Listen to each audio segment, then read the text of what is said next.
Good afternoon. Welcome to the Housing, Safety, and Community Committee meeting. I am Victoria Watlington. I serve at large, and as the chair of this committee, I am flanked to my right by my illustrious vice chair, Ms. LaWanda Mayfield. She'll introduce herself shortly. We've got a pretty solid agenda today. We've got one big item that I'm very excited about.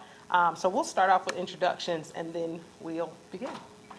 Thank you, Madam Chair. As was mentioned, I am LaWanda Mayfield, serving you as a council member at large and vice chair of committee. To the birthday lady. Janine Simmons, Housing Services. Harold Thompson, Housing and Neighborhood Services. Gail Whitcomb, Housing and Neighborhood Services. Hi, I'm Warren Wooten, Housing and Neighborhood Services. Rebecca Hefner, Housing and Neighborhood Services. Sean Heath, City Manager's Office. Thank you. And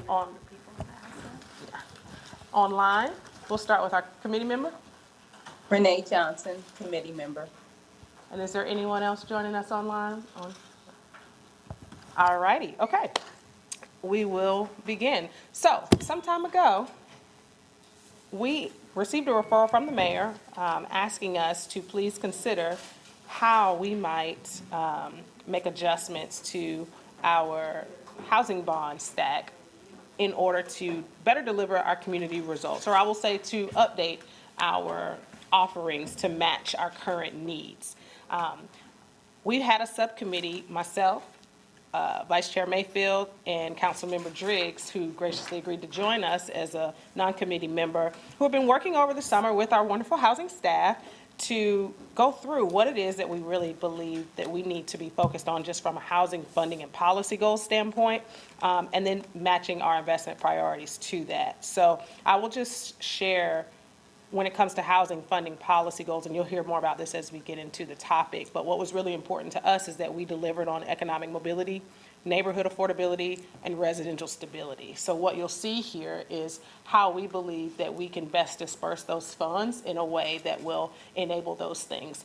We recognize, however, that with the changing market and with these adjustments, that's going to require some adjustment out in the market, and we can't necessarily foresee all of that. So one of the things that I'm super excited about, I think, gives us a little bit of flexibility to really learn what the market can do where we are now. So well, actually, did you want to comment on? All right, without further ado, I'll turn it over to Director Hefner then to take us away. All right, let's get into it. We have been listening to council and your conversations and feedback over the last couple of years and had an opportunity to work over the summer on developing a recommendation for you around the $100 million housing bond. So we're excited to bring that to you today. Next slide, please. And it's an agenda with one topic. This is the only thing we're going to talk about. But we've organized it around housing goals and outcomes, investment priorities, and investment categories and proposed allocation. And then we'll talk a little bit about how we plan to get some additional community input, and then what the next steps are around the policy recommendation. Next slide, please.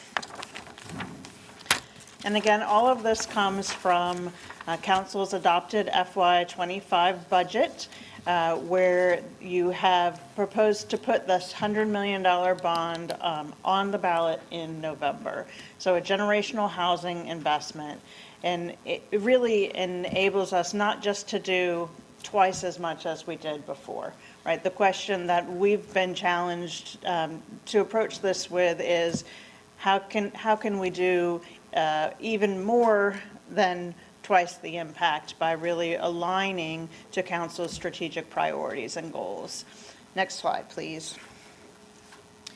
Chair Wellington mentioned the referral. The main policy question in the referral from the mayor earlier this year: are there opportunities to balance multiple priorities surrounding the city's affordable housing activities and investments to more strategically align community needs to available city resources? But I think you put it great, which is that the community needs are changing.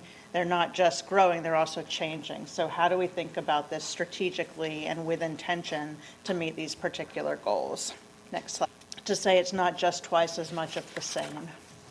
In this recommendation, the housing activities are aligned with these new funding policy goals, as Chair Watlington mentioned, with an investment in evaluation and outcomes, so that we can really take a look at what are the outcomes of the council's investment in housing. There's a significant increased investment in homeownership proposed in this recommendation. It's a need that we've heard over and over from the community and in our conversations with council. There are investments in some of the new anti-displacement programs, so some of the recommendations that came from the NEST Commission and some of the pilot programs that have been in place over the last couple of years to help people stabilize and stay in place. There's a requirement in this recommendation to link housing and resident services, so with an emphasis on workforce development and economic mobility. Council has approved a lot of projects in the past where there are those services paired with housing, and this recommendation is really leaning into that to say we want to make sure that we're following what we've talked about in the past is this housing and approach. There's a focus in here on partnerships and innovation, and then an allocation plan for the bond programming. So all of these things are a little bit different than what you've seen in the past. Next slide, please. The primary difference is that we started from what are we trying to achieve through the investment in housing? And traditionally, there's been a focus on housing unit production, partly because we know we need units. There's a gap in units. We absolutely need to track the number of units, but it's insufficient in terms of what is the outcome of having that housing for our residents and our families. And so this recommendation shifts towards a more holistic focus on resident outcomes. Next slide. The draft housing policy goals there are 3 of them, and they are overlapping. I'm sure there's a Venn diagram that we could have put up here that would be just as good as the text. But starting from, I'm actually going to start from the bottom because I think they build up towards economic mobility, which is that overarching goal. So residential stability, residents will have access to safe, quality, affordable housing and supports to help them maintain stability. Then neighborhood affordability, residents of all incomes will have access to diverse housing options in thriving neighborhoods, and then that builds us towards the big goal of economic mobility. Residents will have access to services that increase employment, income, and wealth, and reduce barriers to housing stability. Next slide, please. And it's not enough to have big goals. We also need to know if the investments towards those goals are working, if they're having the kind of impact that we want to see for our residents and in our communities.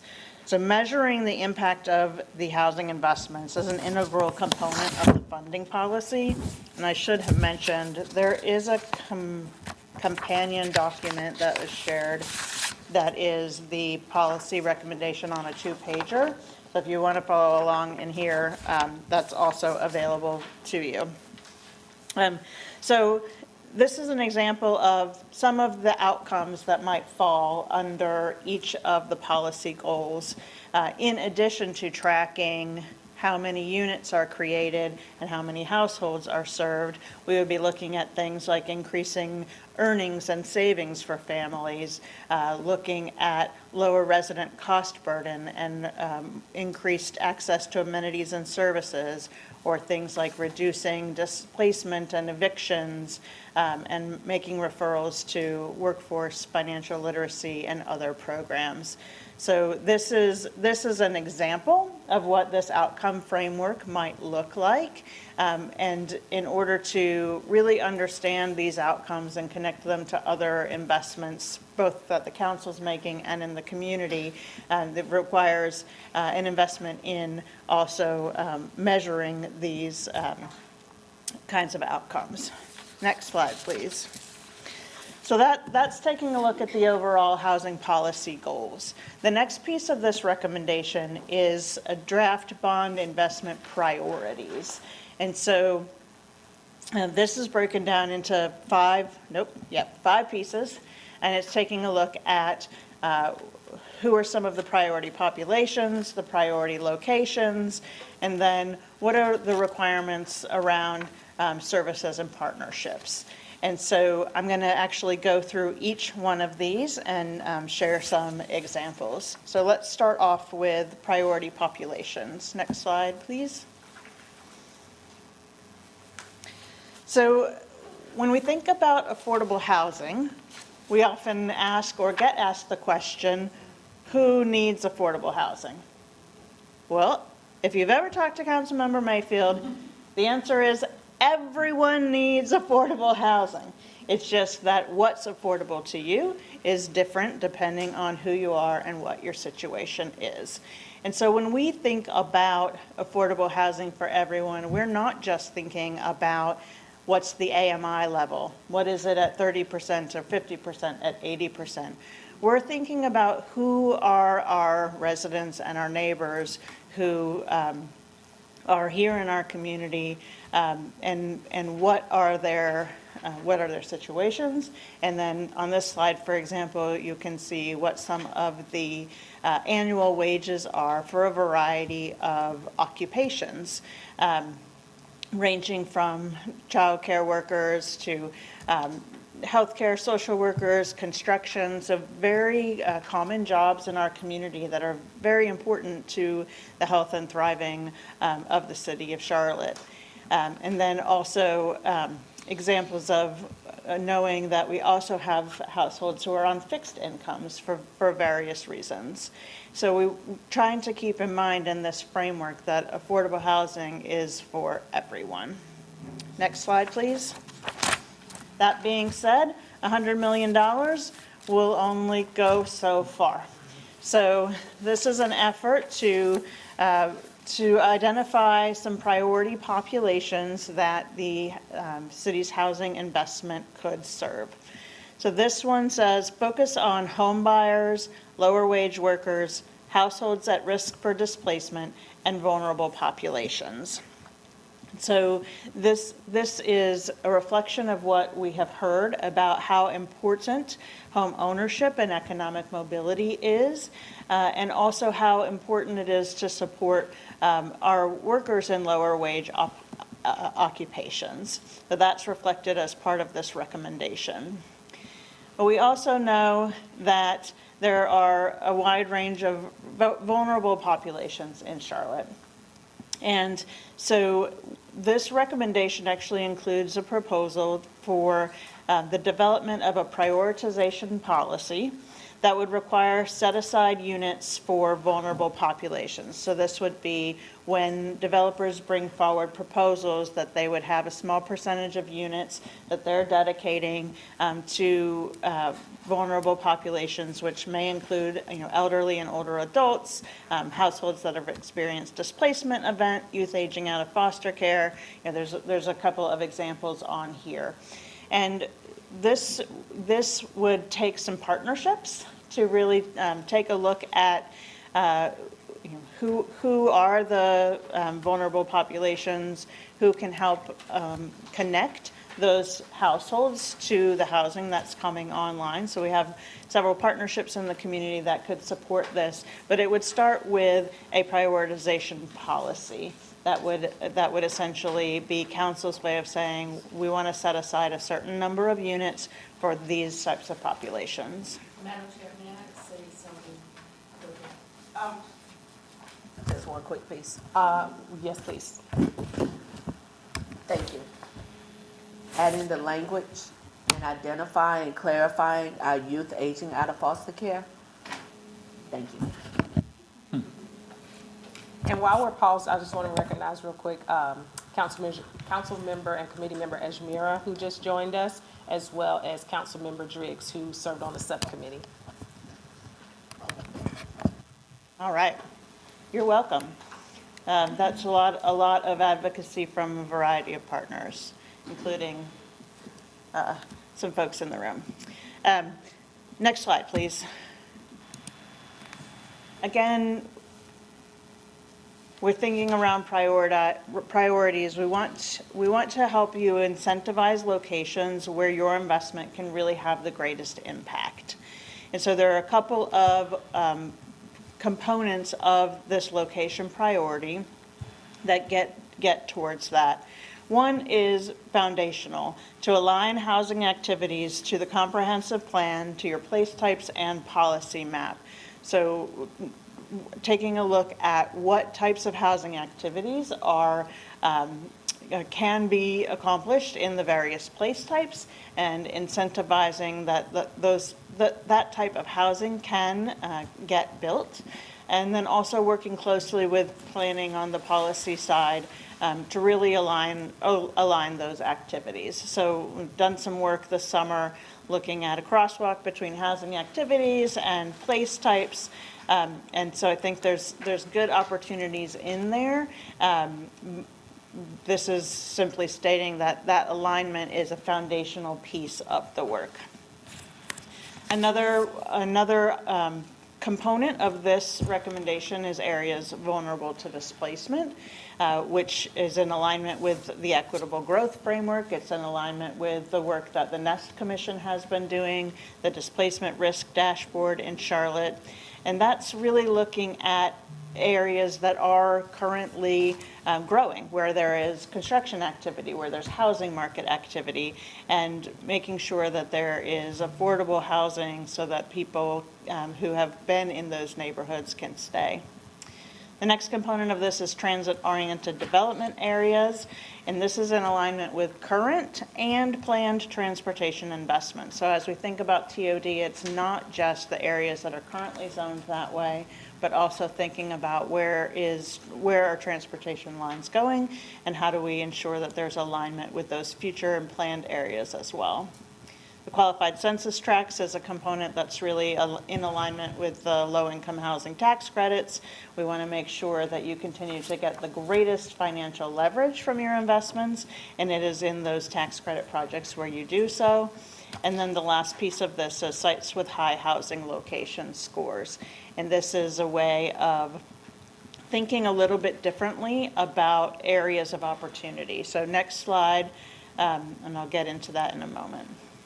So this is just a picture of the policy map, so you can get a sense of what this looks like around funding policy alignment, the recommendations that are in here, and the activities that are represented provide a mix of programming that supports affordable housing across all the residential place types.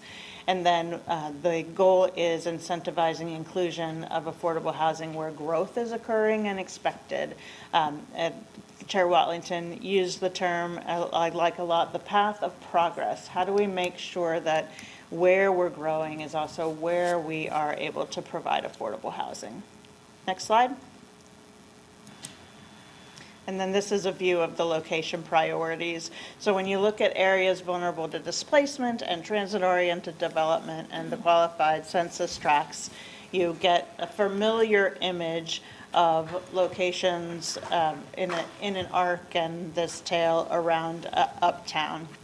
And in order to address the opportunity for prioritizing locations outside of that area as well, the recommendation includes a proposal for high location scores. So you have a housing location tool that you all see each time a proposal is brought forward to you from the Housing Trust Fund. And that score is made up of component pieces. So how close is the site to services and amenities? how much access is there to jobs, what degree of neighborhood change is the area experiencing, and then what's the diversity of housing in that location. So the recommendation includes a location priority for sites that have high location scores. And staff have done a little bit of analysis to identify what high scores means, and if this goes forward as part of the proposal, we'll complete that work, and then it would become part of how the decisions are made to bring things forward to you. All right, next slide. So that's the population priorities and the location priorities. The next piece, the next two really go together. So this one is resident services, link housing and services to create stronger outcomes. And I mentioned this earlier, you do this already. Most projects that come forward include some kind of component of serving residents, but this is a recommendation to make that a requirement. That developments receiving bond funding must incorporate resident services that support these housing funding policy goals. So examples of these kind of services are workforce development and employment, health and mental health care, child care and education services, supportive services, financial wellness, all the types of things that support residential stability and economic mobility. And next slide, I'll show you a couple examples of what this has looked like in the past. Now, some of these kinds of services can be all combined together into a more holistic model in a place-based initiative. For example, the work that has been done out at Renaissance West. And sometimes it's a particular supportive services like the Rise on Clanton. So there are a lot of different types of models for this. You can also think about the staying in place model that is that really brought together a lot of different services for households as another type of resident service model. Next slide, please. All right, so partnerships and leverage. This goes hand in hand with services, but this is a priority around building partnerships and leveraging the market, saying that priority will be given to proposals that incorporate broad partnerships, and that would include leveraging a lot of different funding sources, so private, public, philanthropic. We want broad participation in funding projects as well as these broad partnerships to provide resident services. The last component of that being incorporating investments that improve quality of life and access to opportunity. So there's a lot of different ways to create these partnerships and leverage what's out there. Another component of this is that priority will be given to proposals that utilize development allowances and incentives and leverage other investments to maximize affordability.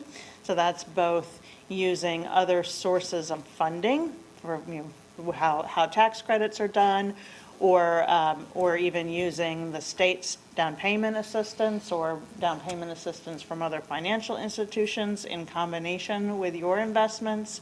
But it's also thinking about utilizing the incentives and allowances that are available in your Unified Development Ordinance to really maximize the number of affordable units that can be provided.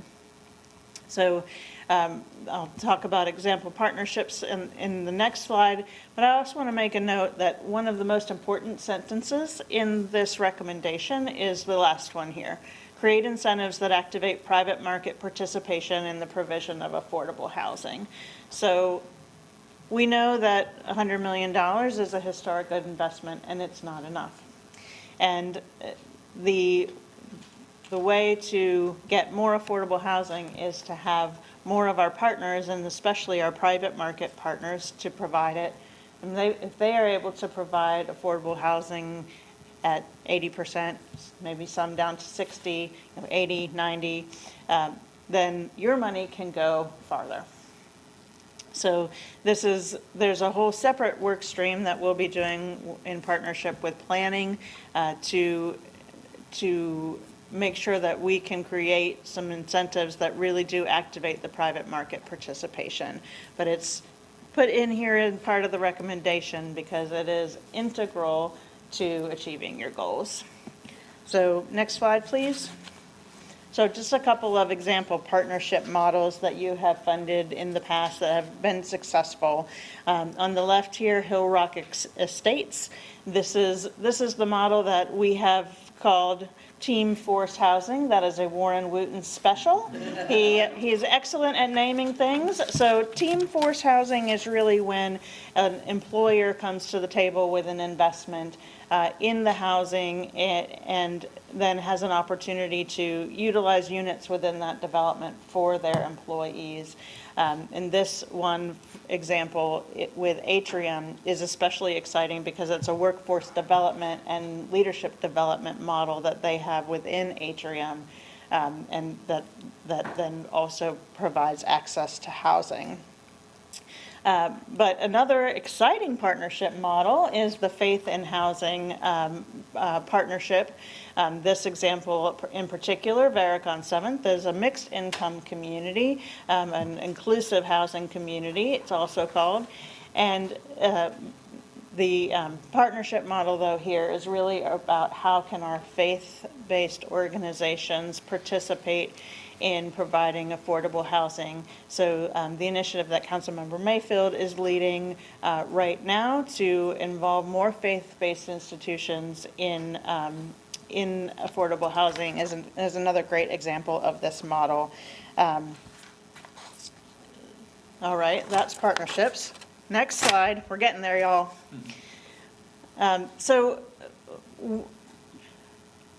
We wanted to emphasize in here, especially thinking about services and partnerships, how that really supports economic mobility.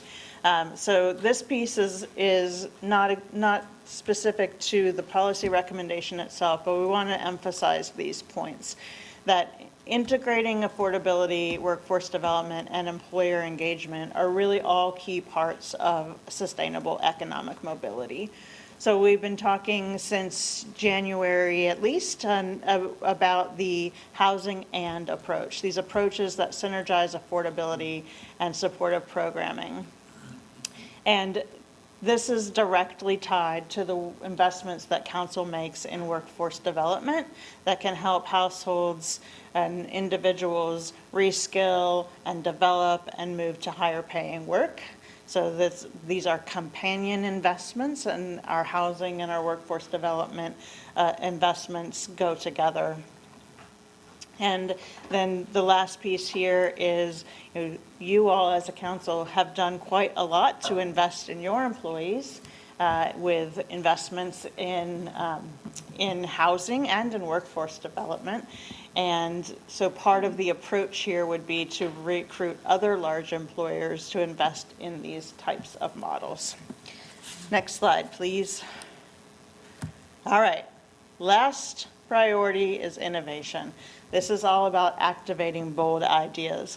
And part of this is that we know that we don't know everything. And there are lots of good ideas out there, and there are also needs that continue to change and emerge. So in this recommendation, priority would be given to proposals that reflect innovative approaches to affordability or test new ideas.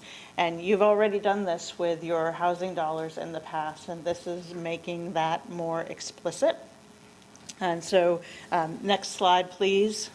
When we think about innovation, it could be something that we've never thought of, but it also could be things like innovative models of home ownership. The Nest Commission has been talking about different models of home ownership and how that might play out. New construction techniques, and then building designs and strategies that lower the cost of construction or lower the cost of maintenance. So on this slide, on the left here is an example of a site in Wilmore where the community has been engaged in actually leading the conversation with the city about how to create a new home ownership on this particular parcel. And on the right is an example of modular construction, one of our partners in the ADU pilot, who is doing modular construction and accessory dwelling units on the same site to both create 2 affordable units on site and do it at a lower cost. Next slide. So what does that look like with $100 million? The proposed breakdown is in these categories with a proposed allocation. And I will note that when we say proposed allocation, it's an investment goal, maybe is the right way to frame it, that staff would work to bring you projects in these categories at around these amounts, knowing that we'll have to work with you to make adjustments over the 2-year period if the market isn't responsive to the things that we're asking for. Couple of key points about this proposal for investment categories. One is that it is not simply doubling what you've done in the past. So there are things like home ownership that have a significantly larger investment behind them. And then some programs that you haven't historically funded with your bond dollars, but none of the categories have gone down. So this is representative of, across every category, some type of growth from your last bond cycle. So starting out with rental housing production, this is looking at what you think of often as traditional housing trust fund projects, so new multifamily, but we're also thinking about new programs like accessory dwelling units and some of the missing middle production that can create affordable rental housing. The next category is home ownership, and this is new home ownership production. When we think about, this could be single family, it could be with ADUs, it could be missing middle production for home ownership. But this category also includes home ownership and down payment assistance, and your acquisition, rehab, resale, revolving loan fund. So a variety of different strategies, all to achieve home ownership. Historically, down payment assistance has not been funded out of the bond and the ARR program as well. Those are both locally funded programs, but they are eligible bond activities in North Carolina. The next category, rental housing preservation and anti-displacement. This is your NOAA acquisition and rehab program, but it's also some of the types of investments in small and local landlords that you've made through pilot programs with Staying in Place. And then also multifamily rehab and redevelopment would fit into this category. The next category, supportive housing and shelter capacity.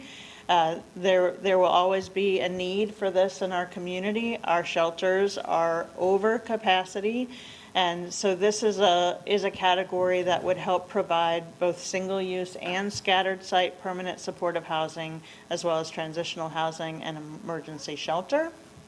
The next line here, housing rehab and emergency repair. This is not an activity that you've traditionally funded with a housing bond, but it is an eligible activity. And then the Innovation Pilot Fund, Chair Watlington mentioned, is an acknowledgement that we don't know everything, and this is an opportunity to hold some funds. Not a lot, we want to get the money out in the community, but the recommendation is around holding a little bit of the bond funds to ensure that we can pilot some innovations as they emerge over this bond cycle. Then there's a category in here for site acquisition specific to current and planned transit investments. So you have an RFP that's out on the street right now for site acquisition around TOD. You approved one of these opportunities in your spring housing trust fund round. There's only a little bit of funding left in there. Right now it gets replenished when you receive payments for the TOD housing bonus, but this would put some money in to get that going. And the last piece around administration and evaluation, and this is not city administration. This is how do we get these things done in the community. So the partnerships that would be required to help match households to units that are needed, and then also the work to evaluate outcomes. So I'm sure there will be lots of conversation about this one, so I'm going to do just 2 slides to wrap this up, and then hand it over back to y'all. So we know how important community input is to you as a council, and even though we're on a tight time frame, we're committed to making sure that the community has a voice in this proposal. So starting out, what has been brought to you as a recommendation is really a synthesis of a lot of previous input. So we have been talking about affordable housing for a long time, and explicitly been talking about it through the comprehensive plan process. So your affordable housing goals in the comprehensive plan are already, they're in alignment with this recommendation, and they're already a synthesis of previous input. But you've received feedback from the budget engagement process. There was a people's budget proposal this year in the budget process that has many of these elements in it. What we heard from residents at our anti-displacement community workshop as part of the NEST process is consistent there. And of course, the NEST Commission recommendations, not just the funding recommendation of the $100 million bond, but to incorporate the anti-displacement activities into the bond programming. So after getting your feedback today, we will help you get feedback from the community on this recommendation by deploying a survey.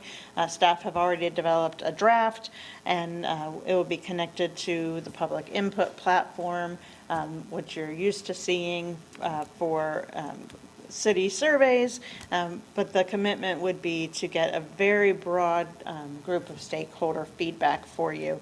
So we've also been talking about what the engagement strategy looks like and how we can activate our current partners and networks to get feedback for you all on this recommendation. Next slide. So today, we will, of course, hear from you all, your thoughts and input and insights. Following today's discussion, we will finalize and deploy the community survey.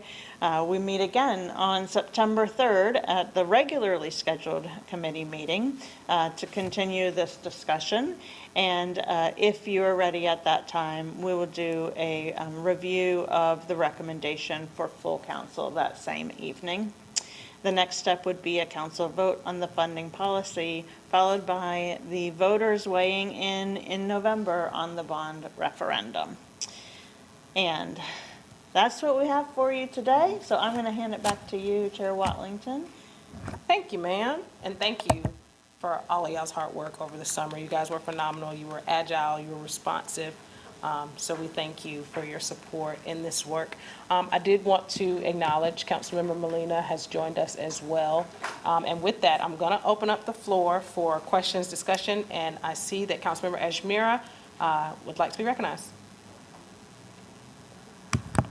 Thank you, Madam Chairwoman.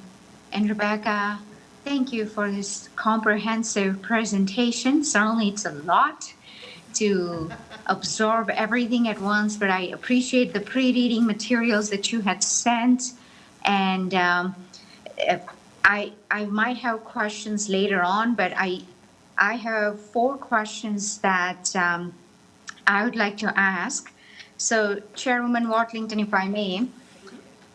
Certainly. So my first question is on the location and priority areas. Can we look at the map of priority areas? Can you pull up that slide where you had the map?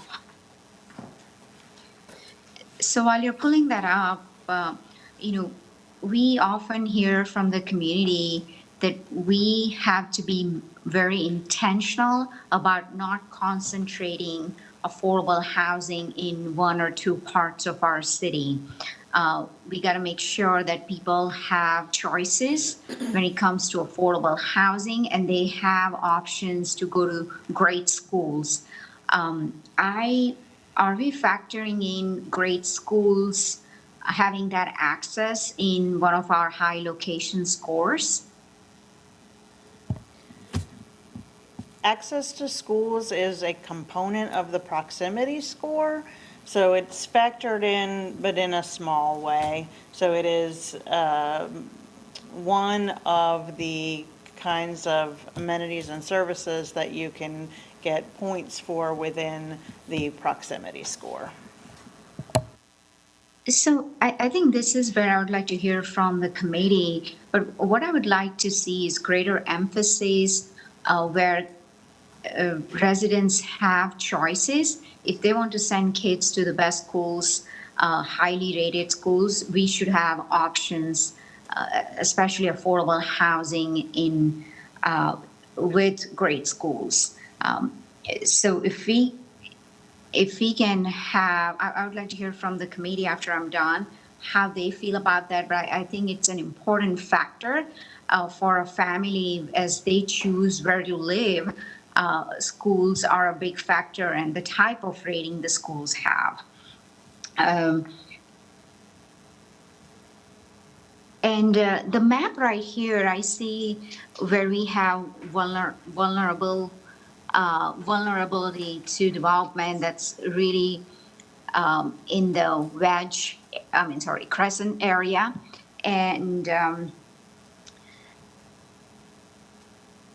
so are we, I guess, Rebecca, you can clarify, are we saying that our priority is to create more affordable housing, or the priority is the crescent area? So the priority wouldn't be just one of these areas. The priority would be that we're looking for developments that can meet the goals, and then within those goals, they could also meet additional priorities of the council. So, vulnerable to displacement, that's a priority that's within the comprehensive plan, and also embedded within the work of the NEST Commission. Transit-oriented development, of course, is helping with connectivity to jobs and services. So it's not about the location itself so much as what that location helps achieve in terms of the affordable housing. And then because the ones that you see here on the left really around displacement or transit-oriented development, because we know that that's where we tend to get more affordable housing because the land tends to be less expensive. That's why we proposed also this other component to the priority, which is high location scores. So that might then get you to other parts of the city where you do have these other proximity to amenities and services and access to jobs. It's great that we are factoring in transportation and looking at transit-oriented development areas, access to jobs. I think one factor we got to consider is, are we concentrating affordable housing in one part or two parts of our city? So are we also looking at how much affordable housing stock it's there, and where are the gaps? What areas we do not have enough affordable housing, and where can we create more affordable housing so residents have choices? So that's what I would like to see in location priority. When it comes to services, if you can go back to a slide where you had workforce development partnership, I certainly appreciate how we are prioritizing a partnership in terms of workforce development, and that's now that wasn't a requirement, Rebecca, right, before, so this is something we are introducing new. Is that correct? Is this the slide you're looking about around the partnerships? Yes. Yes. So the piece of it that's a requirement is on the services side, that any proposal would need to incorporate relevant and meaningful resident services. And one of those might be workforce development and employment services, because not every population needs those services. So, but that would be one of the options. And then on the partnership side, we're just highlighting that there are some existing partnership models that do already incorporate those workforce development services. I think this is great because when we look at economic mobility, workforce development plays an important role in this. And I think when you said we have $100 million in affordable housing with this bond referendum, certainly it's not going to eliminate or address all the affordable housing need that is out there. So we want to make sure that, yes, we are creating affordable housing, but we are also addressing economic mobility where someone is able to get a higher paying job through workforce development and training. So that's great that now that is part of the option and the requirement. And when I did serve on the Charlotte Housing Authority, now it's called Inlivian, they're moving to work agency. So all the residents that were able are required to work at least 30 hours a week, unless they are attending some sort of workforce development training or college or some sort of certification training. There was an exception. But I think this partnership will help us get closer to our economic mobility, and it's a step in the right direction. So I certainly appreciate that. Other remaining two questions I have is on the proposed allocation. So I see that you've proposed allocation for $100 million.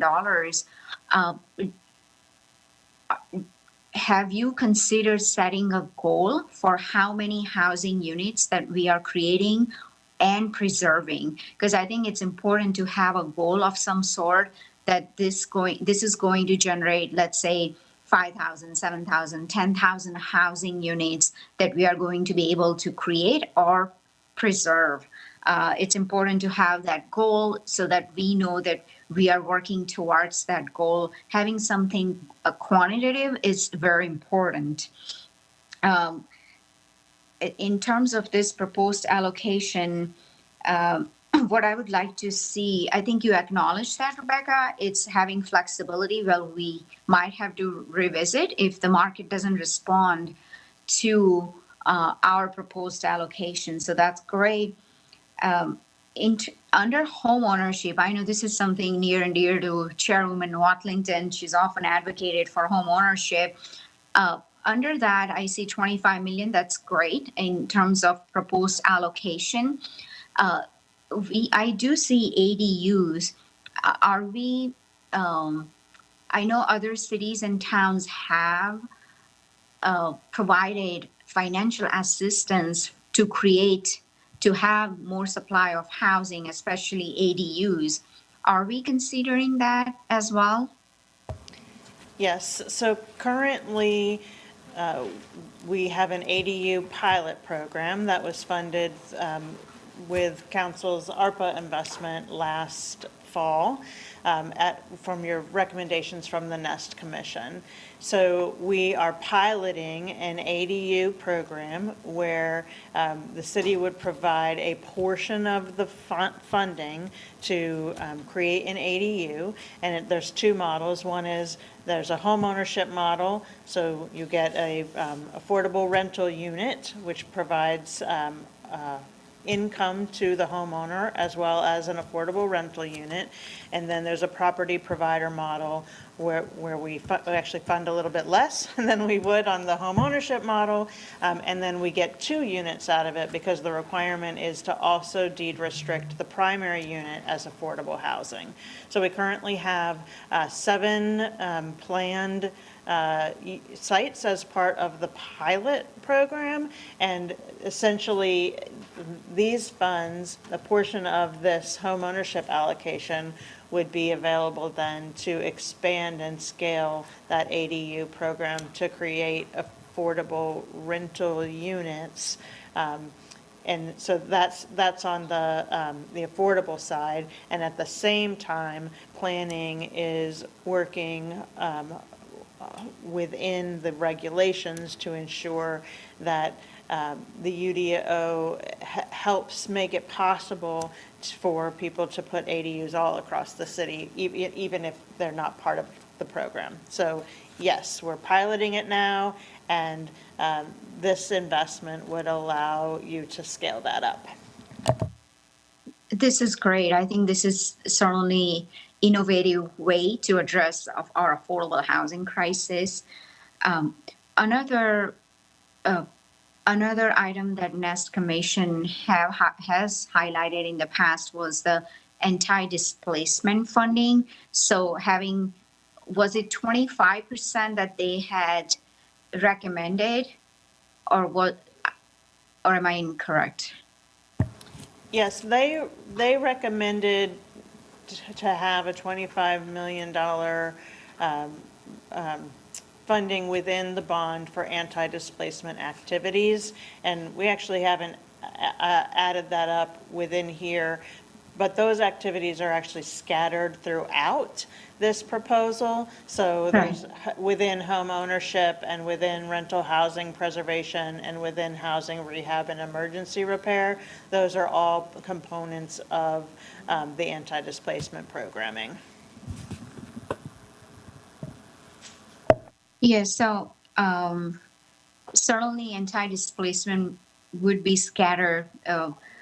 Home ownership, like housing rehab and emergency repair, would fall under that, as well as rental housing. I just want to make sure that we have options when we have events like mass displacement that we have seen in the past, in over last 6 to 8 years since I've been on the council. I just want to make sure we have funds available where we work with partners like crisis assistance and other organizations that are boots on the ground that are assisting us with getting this displacement event addressed, getting residents into temporary housing, and help them find permanent housing. So with what you're saying is that since it is scattered, I just want to make sure as long as it falls under one of these categories, we are good. So what you're referencing is actually not included in this proposal, but I'm so glad you raised the question, because the $100 million in the housing bond is not your full investment in affordable housing. So you also have annual allocations from annual federal allocations for a variety of activities, as well as the local PAYGO dollars that you put in each year. So the city still has partnerships around displacement events and relocation, as you referenced, and you fund those in a number of other ways. But those activities are actually not eligible for the housing bond dollars. So the housing bond dollars are primarily for capital costs of providing housing. And one of the things that's explicitly not allowed in the housing bond is rental subsidies. And so you actually fund those anti-displacement activities in other ways. And so when you look across the investment categories, there's also other services that the city supports that would not be included in this $100 million. Thank you for clarifying that, Rebecca. So yeah, we do have the CDBG funds that we use for some of this other anti-displacement events. Do we know how much is the funding that we receive every year towards anti-displacement? So not specifically towards anti-displacement. The funding that you have allocated currently towards those kind of displacement events is actually primarily funding from, that's still available from the emergency rental assistance funding, so the part of the ARPA dollars, the ERA. So there's a couple of $1 million left in there right now. So that's funding the ongoing work around displacement events. And then you also put in your annual budget, you have several financial partners who support those events, like Crisis Assistance Ministry and this year, New Housing Collaborative. But we can get you a total dollar amount that's invested as a follow-up item. Yes, that would help. And now that, since you clarified that housing bond funds cannot be used for housing subsidies, especially when we are looking at displacement events, and to make sure that the CDBG funds that we have are majority of it's going towards that, since that's the only source we have. But if there are activities that are being used, if our CDBG funds that are being used for anything else that could potentially fall under some of this investment category, then we got to include that in here, so that leaves more funds for anti-displacement. Yeah, we have a view of this that includes our federal and local funds. We'll provide that to you so that you can see. It's actually within your home investment dollars where you fund anti-displacement and rental subsidy, and you have increased that substantially over the last 2 years. I think there's at least $1 million now that's going towards rental subsidy within that federal allocation. So we'll follow up and provide that to you. Sounds good. All right. Thank you so much, Rebecca and Chairwoman Watlington. That's all I have. Oops, excuse me, Councilmember Johnson. Thank you, Councilmember Edgemere. Thank you, Madam Chair, and thank you, Rebecca. The presentation was informative. It was great. This is great news. So I just have a few questions. I wanted to know about the ADU unit pilot that you were talking about. Is that currently an active pilot? Yes, it's currently active. There are 7 sites that are a part of the pilot. It is connected to the Staying in Place pilot program. So initially, we were partnering with homeowners and property providers within your Staying in Place geographies to identify, take a look at how do we make the process easier for people to navigate, and so there's a lot of component pieces to that pilot. It is ongoing. They are in the thick of it right now. Can you speak to the West Side Community Land shotgun houses? Madam Chair, did you say something? I can't hear you. Oh, I'm sorry. I was asking Director Hefner to speak to, if she could, the West Side Community Land Trust shotgun houses that recently they've done. Are you Are they part of the- referencing the homes on Ambassador Circle? I don't think they're on Ambassador So Circle. I can- They're in the They were the former Lakeview homes neighborhood. that were at the Harvey Gantt Center, the shotgun homes that went So out. I can clarify about Westside Community Land Trust. So yes, initially we had been working with them to include 2 ADUs for those homes in the pilot, but they were not ready to proceed. So they are still, those locations are still on the list, but they're not included in the 7 that are currently part of the pilot. So was that 7, was there an RFP issued, or can we have a list of those 7 homeowners or addresses or developers that are included in this pilot? Yep, we can follow up with that information. How were they selected? So as part of the Staying in Place pilot, we, within the neighborhoods where we were working on staying in place strategies, we worked to identify interested owners who wanted to partner with the city and test out the ADU program. And so I'll have to get the list of where the 7 locations are, but that's how the program started. And as with many pilots, we start with a small group of sites, and then when we're ready to launch a full program, if the investments are put towards the full program, then we would put out an RFP both to identify the partners that we would refer people to for services. So I think the builders and the architects and folks like that. And then also, it wouldn't be an RFP, but we would open it up as a program application. So it would actually be similar to, our House Charlotte program or our rehab program, where there's an application period, it's open for some time, and then, when people apply and they meet program requirements and funding is available, then we proceed. I understand. I don't want to run out of time. I'm sorry. Let me share my concern about that, and perhaps you can clarify. So there are neighborhoods where there are original owners, and then right next door, there are, someone that might buy the property that can afford to tear it down and redevelop it. And so there are these wonderful new homes next to an existing home or owner that's been there for 20 or 30 years. I want to know who those 7 owners were.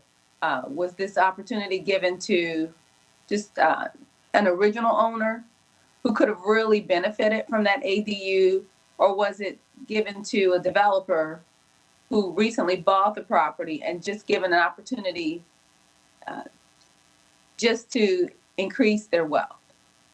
So Yep. I really would like to know who those 7 property owners were in the pilot. I think that that's good information for council, because I don't recall the information about the pilot. And if we were given that and I don't recall it, I apologize, but I'd like that information. Yeah, we'll provide that. Thank you. Were we given that information?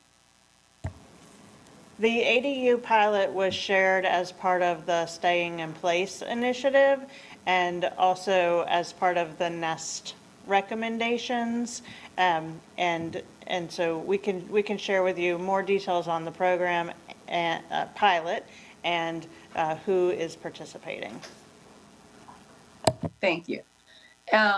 Second question, I wanted to know about the Innovation Pilot Fund. Can you give me a little more detail about that specifically? And I'll just cut to the chase. Maybe last year, there was a petition for development that came through the committee, and they were requesting housing choice or housing trust fund dollars, and they were rejected because it didn't go through the normal channels. It was already billed, and it was last or final financing instead of initial. So it was denied because it wasn't a traditional ask. And I want to know if a project like that would be eligible for this Innovation Pilot Fund. So the answer to that would be up to council. So I will let your colleagues address that. But one of the things that I would say is that even with this pilot fund, the applications would still come through our standard process. So it would be still in response to a request for proposals that lays out the priorities that council has identified through these goals. Okay, yeah, maybe we can talk offline so I can understand what that Innovation Pilot Fund, what type of projects will be eligible. Could I comment on that, Madam Chair? Yes, I was actually going to ask you to, after Councilmember Johnson, to kind of give your thoughts as a member of the subcommittee, but to this particular point, yes, please. I just wanted to say, I think the idea on the innovation thing, my perspective, was to take novel ideas that might be repeatable or might add a new tool to our toolkit and don't fit within the traditional categories. So we have room to be nimble and pursue an opportunity that is just not part of our existing structure. I don't know whether the case you described would fit that description because it was an outlier, not likely to be a recurring thing or something that we could repeat and leverage. So personal opinion, offhand, I would have said this innovation money probably wouldn't apply to that. And please, Thank you. anybody who doesn't agree, say so, but Thank you. Can you go back to the example outcome slide? It was at the beginning of the presentation.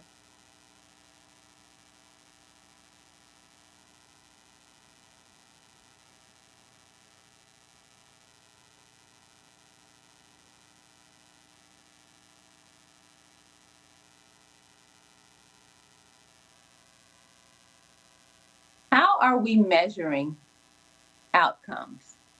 How can we measure outcomes? Specifically, we've funded some projects in the past with promises for supportive housing or different types of services. Are we able to go back a year later and ask for outcomes? And is there a consequence or any type of measure on those outcomes? Currently, we're not measuring these types of outcomes across the investment portfolio. So this is actually one of the primary changes in terms of the proposed approach. So the idea here is that these are example outcomes, and what we would need to do in order to be able to measure outcomes better for you and help you understand your return on investment is actually do some work on the kinds of data that we collect. We would need to make some changes to our developer agreements. We would need partnerships with organizations like the Charlotte Regional Data Trust to be able to really look at what kinds of outcomes do we see. So it will take a little while to get this set up and then scaled up. So this bond recommendation includes a proposal to actually invest in those activities and to be able to, at least by the end of the bond cycle, share more about what types of outcomes we can expect, even if they're not in place immediately. And I think then the other question about the companion services that are provided, that question I'm going to actually pitch to Warren to talk a little bit about how we currently do asset monitoring on your investments and what that looks like when it comes to ensuring that the services that are part of the proposal are actually being delivered. Thanks. So every time you fund a project, we monitor its construction, but we don't stop there.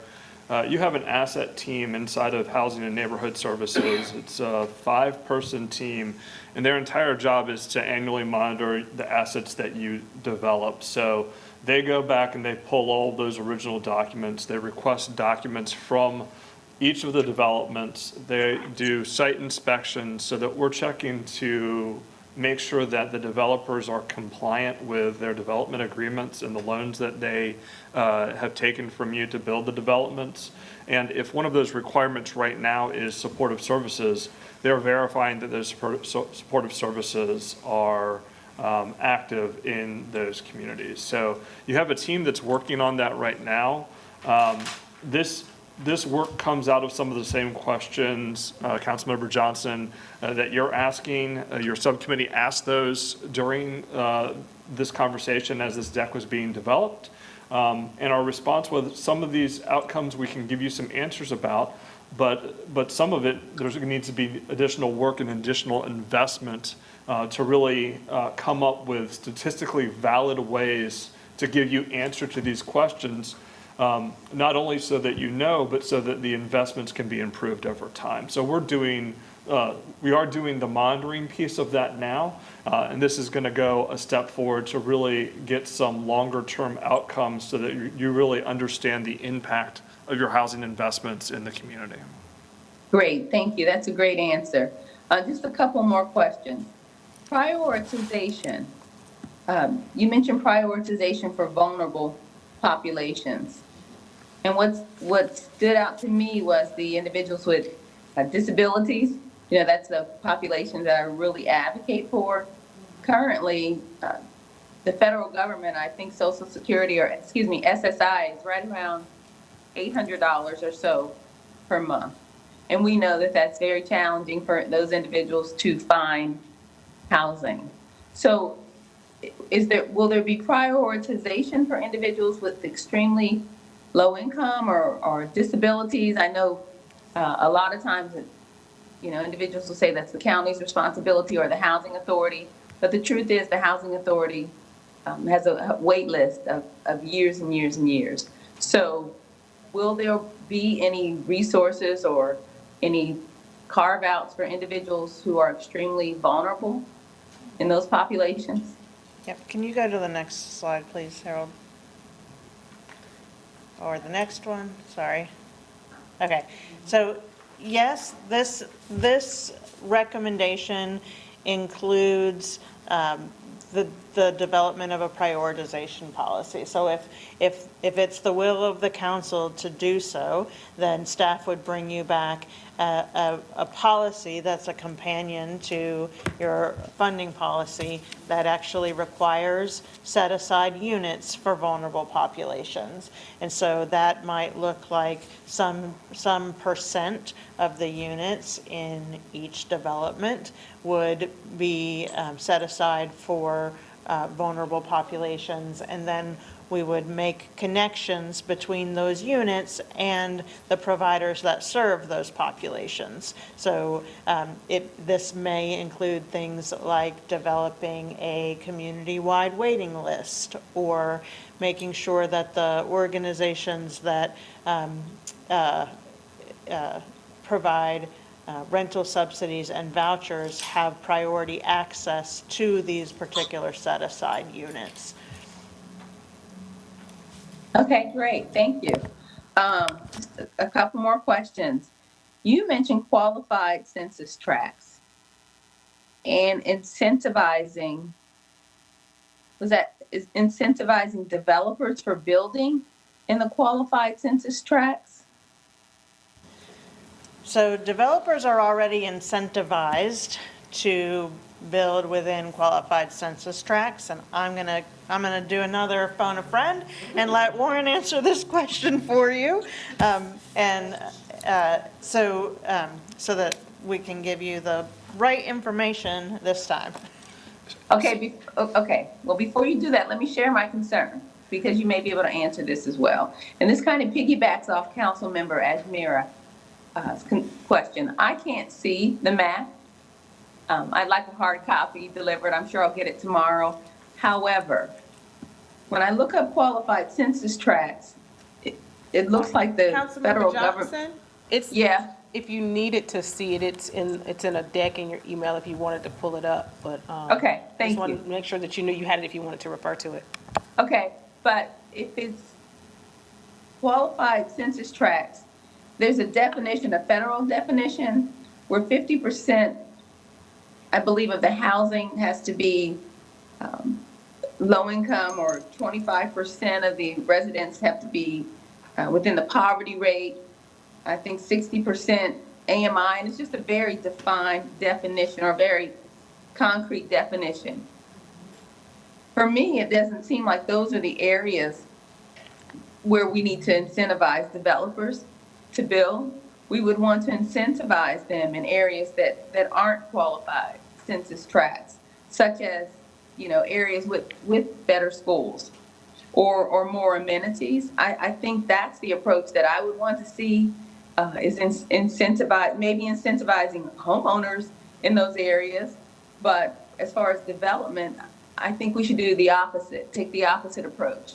If we're really looking at diverse housing, the land is cheaper in those qualified census tracts. Those are the areas vulnerable to gentrification and displacement.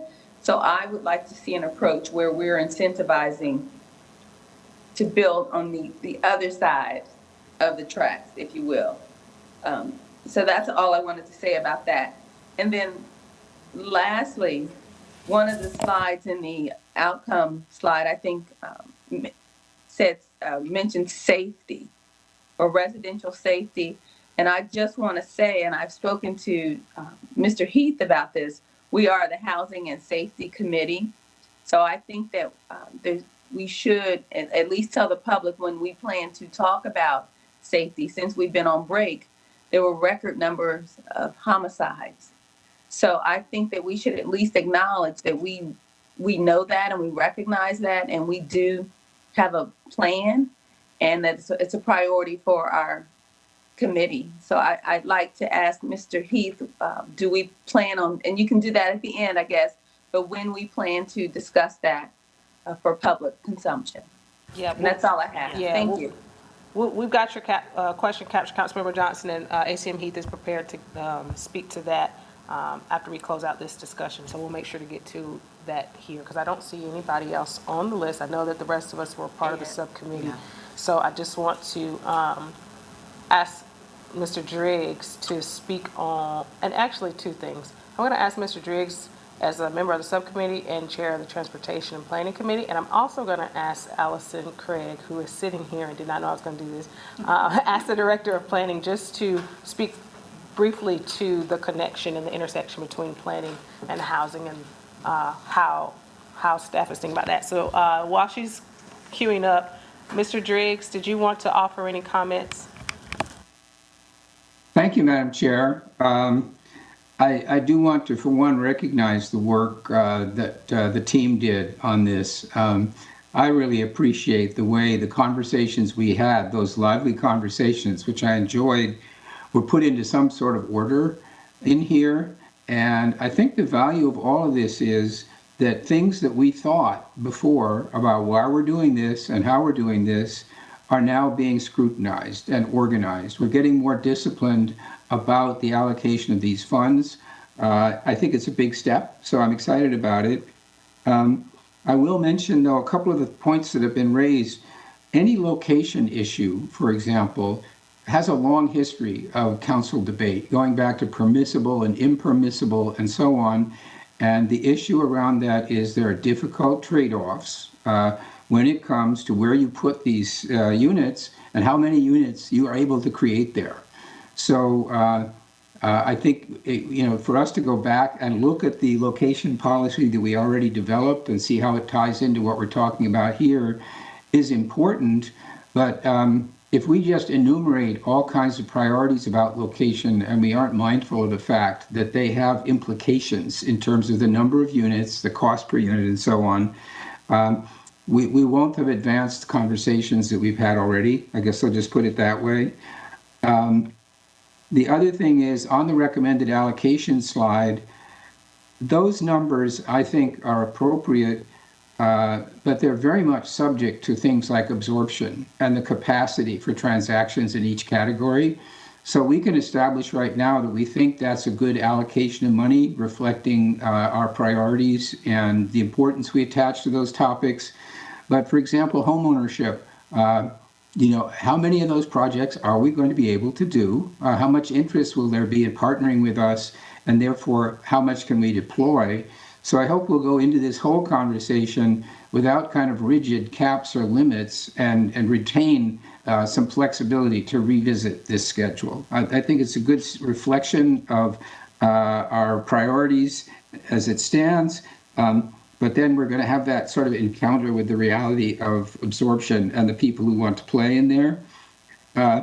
One issue that did occur to me during our conversations is we talk about the wrap of services and workforce development. A lot of the people that we're intending to help with this are nurses, teachers, and cops. And the truth is, for example, the truth is they are good at what they do. They don't need help. They just happen to be in jobs that are important but underpaid. So, you know, as we talk about this, and I'm very much in favor, I've been advocating for this RAP or for workforce development, but it just occurred to me that the truth is, in the past, we have talked about those people. And we have kind of had discussions about what exactly our target AMI was. Are we trying to solve the 30% problem? Are we trying to create at 60?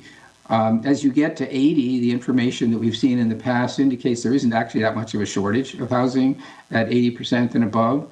So in my mind, we were kind of aiming at 60, 50 and 60 as the sort of sweet spot of our investments, and then looking at real hardship situations, people down in the 30 and so on, as a percentage of our investment, but also as a topic for county services as well.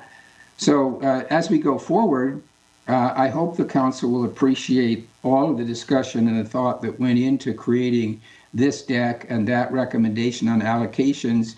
We have more work to do, right? I definitely agree that we need to think harder about our metrics and doing measurements that we may not have done before, and so that we can actually demonstrate the productivity of the investments that we're making in comparison with things we might have done instead. So I think that for the moment, those are my main comments, Madam Chair. And I'm just looking at my notes to see if there's anything else. No, I think that's it for right now. I would love to see us move ahead with a plan like this, and I hope the council will agree, recognizing that some of this is a work plan more than a final product, and but it points us, in my mind, in a good direction. Thank you. Thank you, Mr. Driggs, and thank you for your work on this. Ms. Craig? Sure, thank you for calling me up here.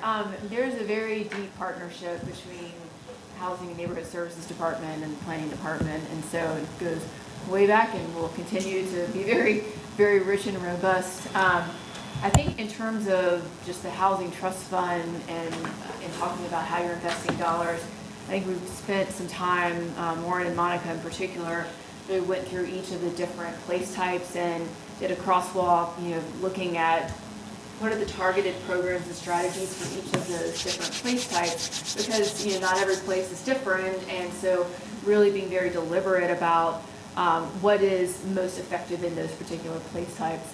But I think even beyond just the Housing Trust Fund investment, I think it's, you know, what Rebecca said on one of the slides, I don't remember which one it was, but talking about being able to incentivize the production of affordable housing through our private market, and what can we do to better align that and really make the money go further, you know? And so we started that with the UDO. We have some provisions in there. There's partners I see across the room that I've had many, many conversations about, like, you know, what can we do to make this easier for you to put affordable units in projects. And one of the things we've been talking about is, you know, with TOD and the bonus program, we've gotten a lot of activity in terms of fee in lieu payments for that, but we haven't actually seen a lot of units actually produced. So what do we need to do differently to actually get the units in the development projects? And I think we have some ideas, and we're, like I think Rebecca mentioned, we're going to do a little work stream to kind of talk through that. But I think there's a lot of opportunities to continue to partner the public dollars with the private dollars and really create some additional affordability. Thank you. And to that end, I just wanted to comment on a couple of things.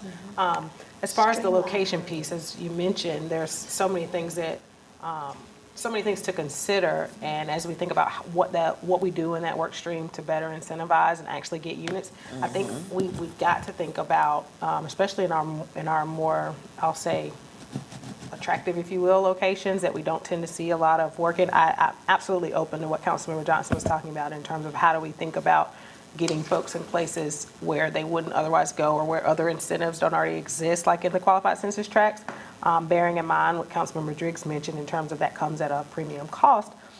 I think about how we might work with existing homeowners in those areas to incentivize them to, oftentimes they have a carriage house or something detached on their property. How do we engage those homeowners on just a very individual level to incentivize them or encourage them to participate in that? And oftentimes they may be participating in that, whether it's their son or daughter that has come home after college or whatever. We just don't necessarily know about it. But I'd love to see us think about how we explore what's existing in those areas versus just thinking about how do we build. When it comes to multifamily, we know that that market has softened, and we know that there is opportunity to leverage existing vacancies. So when we think about what we want to incentivize, do we really want to incentivize more multifamily units? Or do we want to figure out how to work with property owners and property managers to get those units utilized? I know that that's not a new concern, but definitely as we think about where these dollars go, I want to just keep that at the forefront, that it doesn't always mean building new units, which I know that you all are well aware. When it comes to the goals, I'm very excited to see this, and as I think about how that couples with the work that we've done at the beginning of the year and has recently come out as far as our scorecard and what those measurements really look like. So for me, I'm most interested to see the final outcome numbers, and are we making a dent there? Because to the point, the units themselves, we're never going to outpace the need, but for the people who we are able to touch, are we actually delivering or enabling them to reach better outcomes? So that's where I kind of stand on those particular items. We've got 3 minutes left, and I want to make sure that Councilmember Johnson gets her safety question answered. So let's do that, and if there's additional, I know that there's 2 in the queue, I'm sorry. I know, yeah, you'll be quick, we'll come back. Councilmember Johnson, Sean Heath, just want to acknowledge your question. So, we're coming off of a 10-week hiatus from committee meetings, and we have 2 open policy referrals that we'd like to get across the goal line at the September meeting, this one and then juvenile crime. So we're fully subscribed for the September committee meeting.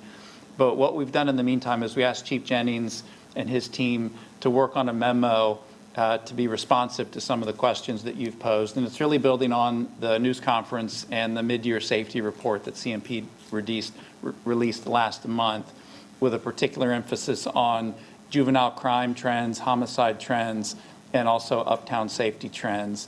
But as you'll see in the memo, which I'll make sure you get within the next 24 hours, there's also discussion around specific CMPD strategies that are intended to be responsive to some of those concerning trends. So that's where we're at for now. And then if you'll just give us a little grace to work with the city manager and committee chair and vice chair as we're planning out our committee agendas over the balance of the year. Once we get beyond September, we'll have more to say on that within the next few weeks. Thanks. Thank you. And then 2 minutes left. I want to acknowledge Vice Chair. And then I know Councilmember Edgemere had something, so we will try to close it out here in the next couple minutes. Thank you, Madam Chair. I want to thank staff as well as you and Councilmember Driggs. The work that the 3 of us were able to do and the conversations that we were able to have to get us to this point, I think are a culmination of many years of being a part of this work and trying to streamline it. When I think about the proposal for the investment categories, I think we've given ourselves more flexibility than what is realized initially with trying to address some of the needs. We had very real conversations of impact on the ground, which is why I'm also looking forward to the survey that's going to go out to the community. Because we have residents that live, say, off of Providence. Providence is not an area, Providence Road is not an area that we have identified for additional types of resources. But we have families that have been over there 30 plus years that the growth has happened around them, and now they're in the position where they might be displaced. You have individuals who are on fixed incomes who very well could benefit from the conversation of a UDO, the conversation of an ADU or other resources, but we put a lot of energy around opportunity zones and other areas. I appreciate us having the map, because the map goes back to questions I've asked years ago of, let's look at the overlay and look at where it seems like we're concentrating. We have maybe 3 areas, honestly, now in the city that still have high concentrations of lower income community out of the entire city, because there's been so much growth and development all over. I believe that the investment categories that have been identified gives us a little bit more flexibility to be more nimble to address what's actually happening on the ground. Yes, we're going to be tracking also through NOAA's. What are the portfolios that we are creating or that we have incentivized through unintentional consequences? I appreciate all the work that we were able to do as a committee, but mainly the work that staff, you all brought back because you heard us. And we're going to continue to flush this out by going directly to the community, not just our partner community. We need our development community to be at the table. They say, let's streamline permitting. Guess what? Planning staff is actually working on that. They've heard, they're listening, they're having conversations. We say, let's be more creative and let's be more innovative. We've been talking about tiny homes. We talk about 3D homes. Those are things that are creative. This right here to me, and I hope my fellow committee members see that we have, I believe, more flexibility in this proposal of addressing the real needs of the community in a much quicker manner than we've ever seen. And that this isn't a taken away from or a winners versus losers. This is probably the most open that we have been regarding the conversation of how do we address the need and partnership with corporate community, our private partners, our development partners, and all of our funded partners. How do we get everybody around the table? This conversation just for Housing Trust, not including our other funds, CDBG funds, funds we get from the state, funds we get from the federal.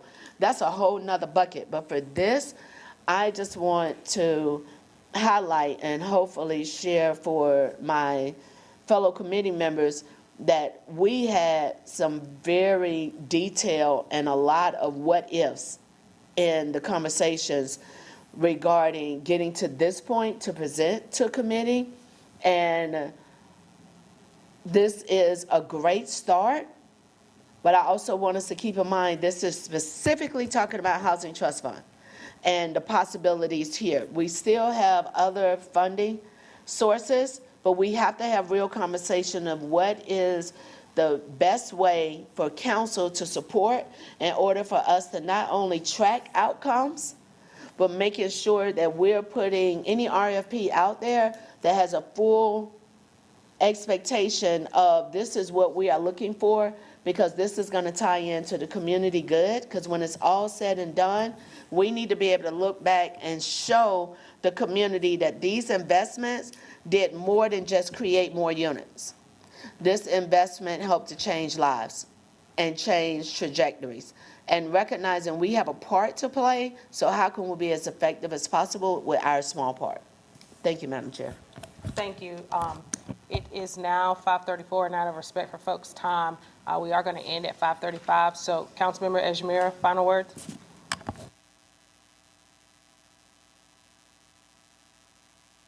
She may have had to drop. All right. No, she's there. Oh, Go ahead. Yep, we can hear you. okay.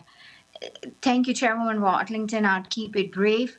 I do hear consensus among committee members to look at incentivizing development outside of census tract area, to Councilmember Johnson's point, as well as Mayfield, and I had raised this as well about not concentrating in certain parts of our city.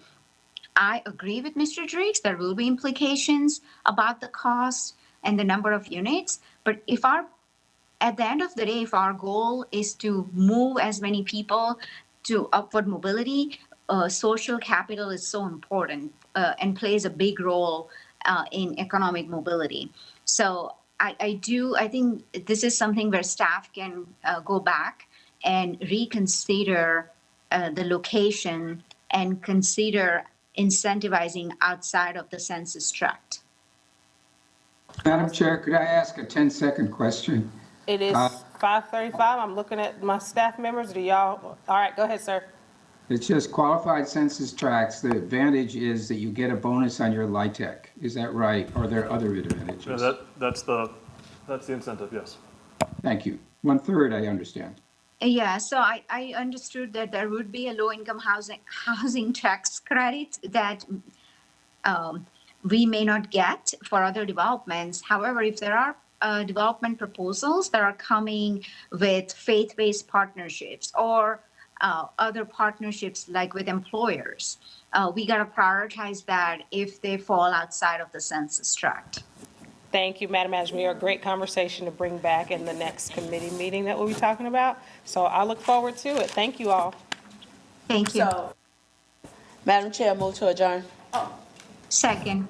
Unanimous. Good night. Thank you. You always remember. I never do.